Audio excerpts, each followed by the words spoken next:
دوستو آج کی اس ویڈیو میں ہم سنیں گے کہ وہ کون سا بندہ ہے جسے فرشتے مسجد میں تلاش کرتے ہیں، اور یہ بھی سنیں گے کہ کیا مسلمان کا بیمار ہونا اس کے لیے بطور سزا ہوتا ہے یا اسے اس کا فائدہ ہوتا ہے۔ تو یہ تمام چیزیں ہم اللہ کے نبی کی حدیث سے سمجھیں گے، سنیں گے۔ آپ سے گزارش ہے مکمل ویڈیو کو دیکھیں اور اپنے دوستوں کے ساتھ بھی ضرور شیئر کر دیں تاکہ آپ کے لیے، ہم سب کے لیے صدقہ جاریہ ہو۔ تو چلیے پاک نبی کی احادیث سنتے ہیں۔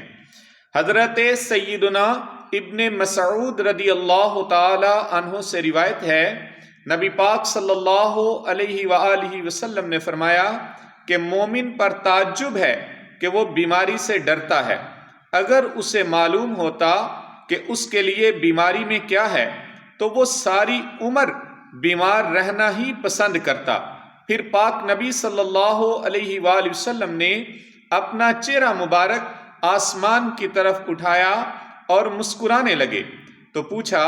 یا رسول اللہ، آپ آسمان کی طرف دیکھ کے کیوں مسکرائے؟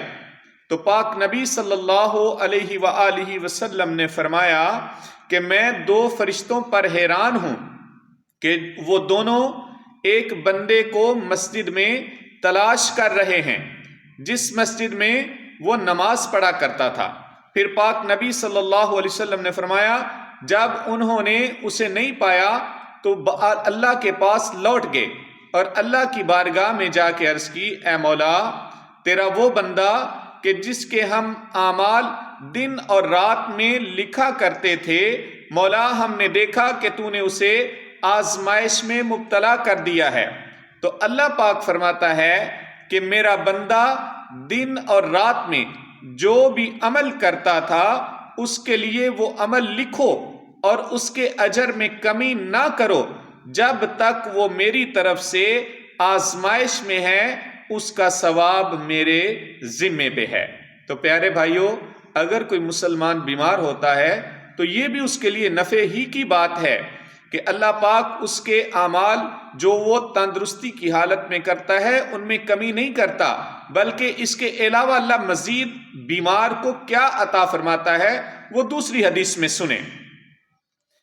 اللہ کے نبی صلی اللہ علیہ وآلہ وسلم نے فرمایا، حضرت سیدنا انس بن مالک سے روایت ہے کہ پاک رسول نے فرمایا،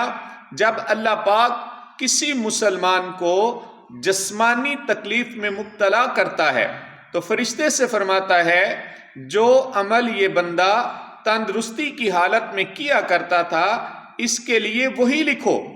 پھر اگر اللہ پاک اس بندے کو شفا عطا فرمائے تو اللہ اسے دھو کر پاک فرما دیتا ہے، اور اگر اللہ اس کی روح قبض کر لے تو اللہ پاک اس کی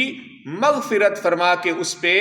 رحمتیں نچھاور کرتا ہے۔ تو مسلمان ہر حال میں بحمد اللہ فائدے ہی میں رہتا ہے جب تک کہ وہ اللہ کی رضا پہ راضی رہے، کیونکہ دیگر احادیث میں یہ واضح ہوتا ہے کہ اگر بندہ اللہ کی طرف سے آئی آزمائش پر، تکلیف پر، بیماری پر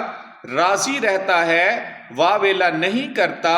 شکوے شکایت نہیں کرتا، تو یہ بیماری، یہ تکلیف، آزمائش اس کے لیے اجر کا، رحمتوں کا، مغفرت کا باعث بنتی ہے۔ لیکن اگر شکوے شکایت یا ناشکری کرے یا اللہ کے علاوہ کسی کو پکارنا شروع کر دے تو تب اس کے لیے یہ زحمت بن جاتی ہے۔ اس لیے جب کبھی بیماری آئے، کوئی تکلیف آئے، کسی قسم کی کسی حوالے سے مصیبت آئے تو اللہ کی رضا پہ راضی رہیں، اور سب سے بہترین عمل جو قرآن میں بھی ہے، حدیث میں بھی بتایا گیا ہے، انا للہ و انا الیہ راجعون پڑھا کریں، جس کا ترجمہ یہ ہے کہ اللہ ہم تو تیرے لیے ہیں، تیری ہی طرف ہمیں لوٹ کے آنا ہے، تو انشاءاللہ آپ کو اس مصیبت کا بھی اجر و ثواب ملے گا۔ اللہ پاک مجھے اور آپ کو ہر حال میں اللہ کا شکر ادا کرنے اور صبر کرنے کی ہمت اور توفیق عطا فرمائے۔